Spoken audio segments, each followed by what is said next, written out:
The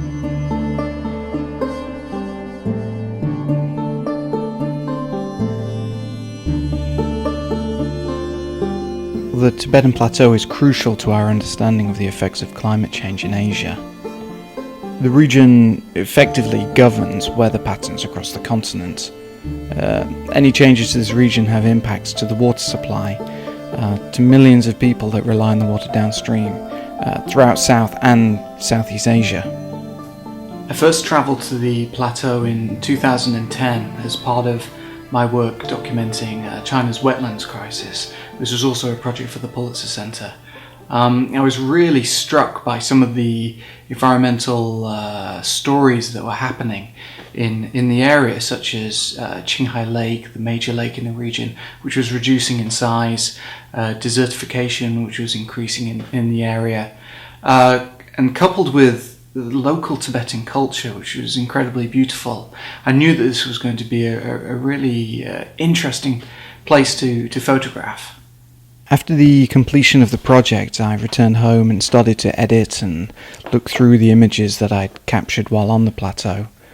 I immediately knew that what I had seen was just a fraction of the complete story that was happening there. I knew that I wanted to tell the story more in depth, so in 2012 I applied to the Pulitzer Center for help in returning to the plateau and to continue my work there. I returned in the autumn of 2012 and spent 1 month travelling through the north and eastern parts of the plateau, looking at some of the different issues associated with the changing climate there, such as melting glaciers, increased desertification and overgrazing. I was really interested in a region called the Sanjiang-Yuan region, which contains the sources of the Yangtze, Yellow and Mekong rivers. I wanted to look at how the people who live on the plateau were being affected by the current climate change there. Most of the people who live in the region are Tibetan herders. Traditionally they have lived on the highland grasslands, grazing their flocks of sheep and cattle and moving with the seasons. What we're seeing now is that most of the nomads have actually been removed from the grasslands as policies have been implemented to supposedly protect the grasslands. What studies are revealing now, however, is that it's not the nomads that have contributed to the deterioration of the grasslands, but it's climate change and rising temperatures. But unfortunately it's too late for many of the nomads as they've already been resettled and moved into new relocation towns that are now found across the plateau. One of the series from my travels is titled The Last Nomads of the Tibetan Plateau, which is a portrait series. It's a departure from my normal style of work, but I really wanted to document these incredible people and their beautiful culture, really before it's gone. There was a great humility and warmth from the nomads that I met. It's just sad to see the changing of this culture. I hope that these portraits resonate with people as they look upon the people of what is a disappearing culture, but also the people that are on the front line of climate change on the plateau. The plateau was a very challenging place to work. Most of the time we would hire a 4x4 off-road vehicle.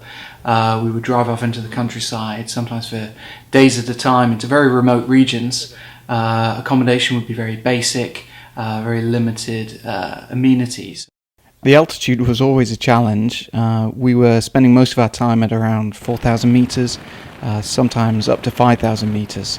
So at that height, you really can't move very fast, especially with camera equipment. I actually quite enjoyed this approach though, because it forced me to slow down, take my time, which I think shows in some of the images that I made there. I think ultimately I hope that this work resonates with people who are unaware of the impacts of global climate change is having on vulnerable communities throughout the world. People like the nomads on the Tibetan Plateau are really the first to feel the effects, not only in the changing landscapes there, but also in terms of different policies that are implemented to cope with climate change. It really is vital that we try to understand these implications in a world that is changing, not only for the nomads on the plateau, but for all of us,